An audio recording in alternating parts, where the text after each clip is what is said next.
నిన్న ఏం మాట్లాడుతున్నారు పొన్నం ప్రభాకర్ గారు? మేమందరం పోయి ధర్నా చేస్తామన్నారు. ఇదివరకు కూడా పోయి చేసిరు కదా, ఏమైంది ఆ ధర్నాతోని?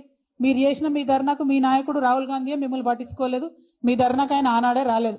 రేపు మళ్ళీ పోయి ధర్నా చేస్తామంటున్నారు. ఓకే, సంతోషం, మంచిది. ఇక్కడ చెప్పేది ఢిల్లీలో చెప్తారు, చేయండి. కానీ ఎంత అవహేళనగా మాట్లాడుతూ ఉన్నారు ఇవాళ పొన్నం ప్రభాకర్ గారు అంటే, మేము పోయి ధర్నా చేస్తాం, అందరు బీసీలు రావాలి, అందరు ఎమ్మెల్యేలు రావాలి, అందరు ఎంపీలు రావాలి అంటే ఏంది ఇది? మేము సత్రంలో భోజనం పెడుతున్నాం, మీరు అందరు రావాలి అన్నట్టు ఏం మాటలు ఇవి? మీకు సీరియస్నెస్ ఉందా? అసలు బీసీబీలు సాధన చేయాలని ఉందా లేదా? ఉంటే బాజాప్తా ప్రభుత్వ పరంగా అఫీషియల్గా ప్రోగ్రాం పెట్టండి, అఖిల పక్షాన్ని ఇన్వైట్ చేయండి, లెటర్స్ రాయండి ముఖ్యమంత్రి గారి తరఫు నుంచి. మర్యాద పాటించండి, పద్ధతి పాటించండి. ఎట్లా అయితే తెలంగాణ విషయంలో మొత్తం అందరం కూడా 50 మందిని పార్టీలకు అతీతంగా ముందుకెళ్ళి కొట్లాడినామో, బీసీబీలు సాధించాలంటే కూడా అన్ని పార్టీలకు సంబంధించిన అందరినీ ఇన్వైట్ చేయండి, చేసి ఢిల్లీకి తీసుకొని వెళ్ళండి. ఏకపక్షంగా మీరు ఎటుపడితట్టు మాట్లాడతాం, మీరు రావాలి, అందరు రావాలి అంటే ఇది అవతలి వాళ్ళ మీద నెపం నెట్టేటటువంటి ప్రయత్నం తప్పితే సీరియస్నెస్, చిత్తశుద్ధి కనపడతలేదు.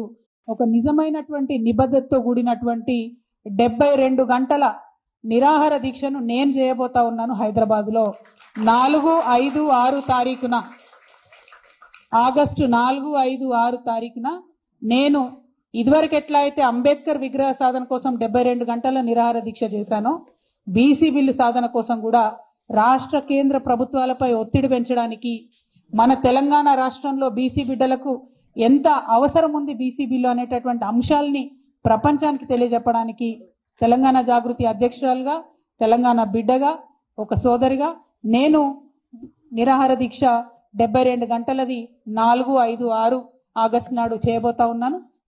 దీనికి సంబంధించి మేము ప్రభుత్వానికి కూడా ఇమీడియట్గా పర్మిషన్ కోసం పెట్టుకుంటాం. వాళ్ళు పర్మిషన్ ఇస్తే మంచిది, ఇవ్వకపోతే ఎక్కడ వీలైతే అక్కడ కూర్చొని 72 గంటలు మాత్రం ఖచ్చితంగా దీక్ష చేస్తాం. నాకున్న కాన్ఫిడెన్స్, నాకున్న విశ్వాసం ఏంటంటే అంబేద్కర్ విగ్రహం సాధించడానికి ఉమ్మడి ఆంధ్రప్రదేశ్లో 72 గంటలు నేను నిరాహార దీక్ష చేసిన. ఆ తర్వాత అనౌన్స్మెంట్ వచ్చింది, కిరణ్ కుమార్ రెడ్డి గారు ఆనాడు ఒత్తిడికి తలొగ్గి అంబేద్కర్ విగ్రహాన్ని అసెంబ్లీలో పెట్టడం జరిగింది.